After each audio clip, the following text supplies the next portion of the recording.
Welcome back to World Crisis Radio, Webster Tarpley in Washington, D.C. We're going to be at Left Forum in New York City this coming Saturday, the 31st of May, Saturday afternoon. I'll give you the exact coordinates a little bit later, but you can find it on the Left Forum website. So Left Forum at John Jay College of Criminal Justice in New York City. I'll be there on Saturday with an interesting program also of some other speakers. You can find all the details on the Left Forum website.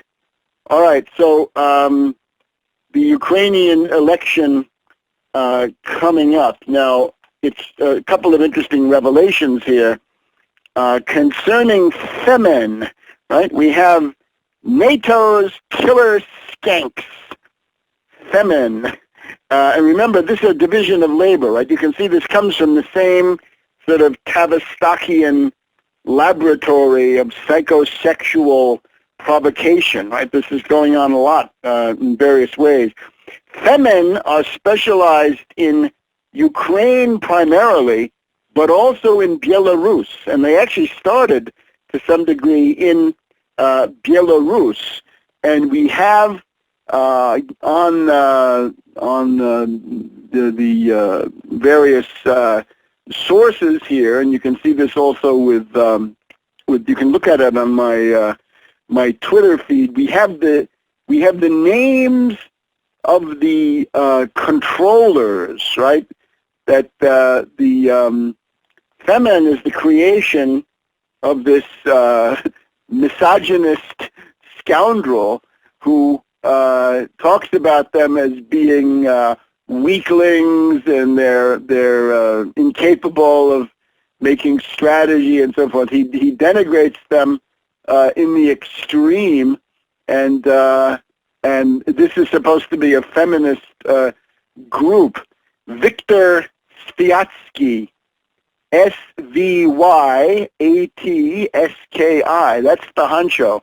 So FEMEN, created in Belarus and Ukraine by this Viktor Sviatski.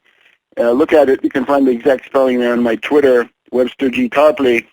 But these FEMEN, at least one of them, was a participant in the Odessa massacre of May 2nd, in which, according to some accounts, more than 100 people perished, and they were not simply burned. That was not the main thing, but that there were death squads that went through the halls. The right sector sent in death squads and killed a lot of people in the halls of the trade union building and also on the sidewalks around it. And the FEMEN were there, approving, taking part, gesticulating, fist saluting, as they like to do. So you're getting into this fascist area where you have a fundamental reactionary group, but they're cultivating left cover. Now, that's one aspect of that Odessa massacre of May 2nd. The other one is various sources, I'm sure the Russian intelligence services have come up with a conversation of some Ukrainian oligarchical pro-NATO honchos who say that Kolomoisky, the oligarch Kolomoisky, Kolomoiski, this is another one of the Ukrainian oligarchs, but Kolomoisky created the conditions in which this massacre took place, in the sense that he hired the thugs and sent them in. And then apparently, according to this phone call, the thugs somewhat overdid it, right? They went beyond the original mandate from Kolomoisky, but that's, of course, to be expected. So that's no excuse of any kind. So we're beginning to see this infrastructure of death, fascism inside Ukraine.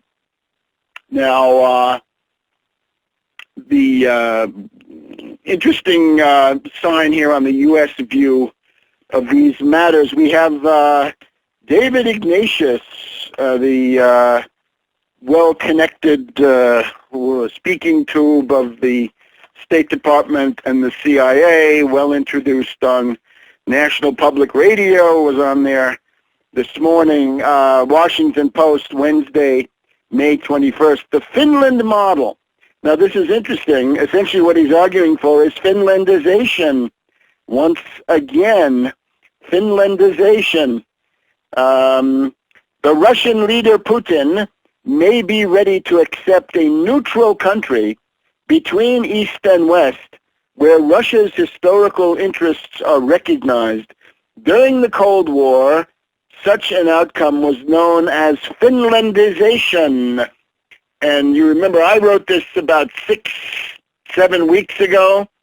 The very day after my article appeared, Henry Kissinger embraced Finlandization, and now Ignatius. But now when Ignatius says it, I think it shows that there is a more reasonable faction in the U.S. State Department that is somehow telling him these things. And of course, this is the way out, right? If you want to avoid some kind of all-out civil war and or military clash, cool it off for a while. And again, from the Putin point of view, I think it's essentially acceptable in the sense that the International Monetary Fund will do the job of turning the Ukrainian people against the West, against the European Union, because the IMF simply fulfills any dire prediction that pro-Russian propaganda could make about the colonial or neo-colonial status of Ukraine as a plantation of the European Union.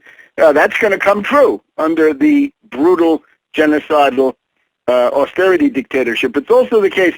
Had an interesting debate on France 24 yesterday. They did their afternoon debate in Moscow, and we had Kasyanov, right, neoliberal prime minister, Putin's first prime minister, Kasyanov, neoliberal.